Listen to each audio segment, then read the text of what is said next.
I'm Daniel Hahn, Chief Influential Listener for Impact SAC and founder of A Way Forward.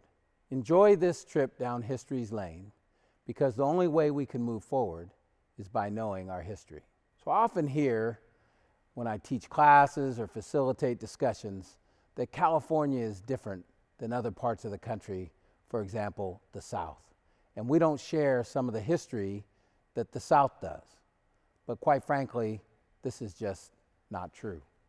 So I wanted to tell a story of slavery in California.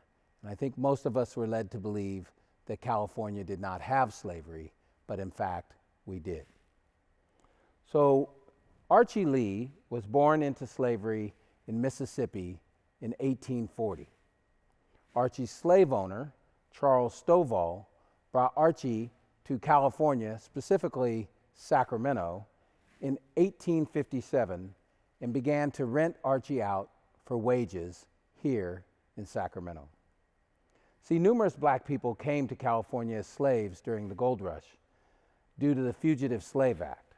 When the Gold Rush hit, Southerners flocked to the state with hundreds of enslaved black people, forcing them to toil in the gold mines, often hiring them out to cook, to serve, and to perform a variety of labor.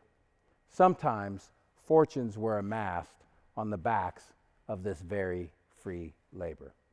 And in fact, in an effort to balance the concerns of the southern slaveholding states and those against slavery's expansion, our nation's Congress passed the Federal Fugitive Slave Act in 1850, which basically stated that if you were a slave in a slave state and you came to a free state, you are still a slave. So a free state like California. In 1852, California state legislature passed the California Fugitive Slave Act, legalizing the arrest and removal of runaway black people who came here as slaves. In 1858, when Archie was 18 years old, Mr. Stovall, his owner, decided he wanted to return to Mississippi.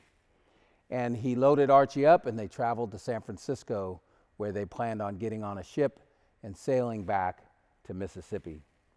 Well, Archie escaped while en route to San Francisco, and he came back to Sacramento and he hid out at the Hackett House, which was a hotel on 3rd Street between K and L that was owned by Charles Hackett and Charles Parker. Stovall eventually had Archie arrested due to that very Fugitive Slave Act, and it went to court where Archie was represented by civil rights attorney Edwin Crocker. Edwin Crocker, who later became a California Supreme Court justice and was the founder of the Crocker Art Museum in Sacramento. Edwin Crocker grew up in Troy, New York, and earned a degree in engineering.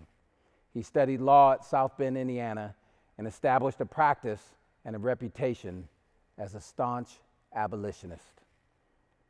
They took the case before Judge Robert Robertson, and he ruled in Archie's favor, stating that Archie was a man because California was a free state, and Stovall, his owner, had become a resident of California, no longer a resident of Mississippi, so therefore the fact that Mississippi was a slave state did not apply. This decision was appealed by Stovall to the California Supreme Court, where Peter Burnett, a Supreme Court justice who was previously the first governor of California, and he also advocated for the extermination of all Native Americans in California and supported the anti-Chinese laws in California.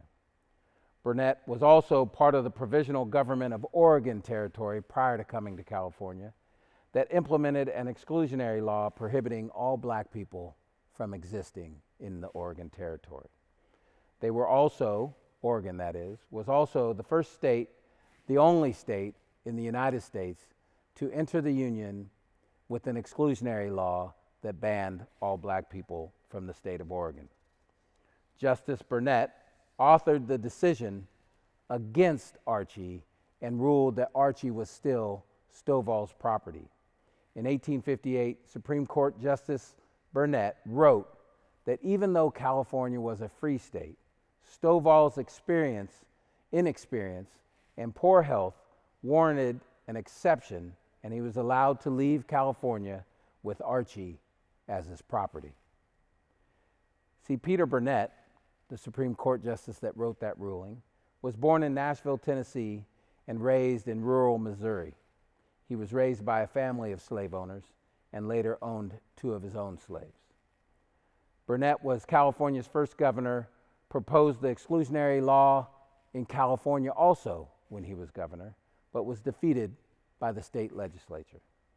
There's currently an elementary school in Sacramento named after Peter Burnett. Stovall, Archie's owner, tried to leave with Archie. As a matter of fact, he snuck out in the middle of the night because the decision to make Archie still his slave was not that popular. So he snuck out, and this time he was successful in getting Archie to San Francisco, loaded him on a ship, but prior to them leaving port, abolitionists and the San Francisco Police Department caught wind of this, went on the ship, and rescued Archie off the ship. And eventually, the case made its way to the U.S. District Court in San Francisco, who overturned Peter Burnett's decision and ruled that Archie was a free man.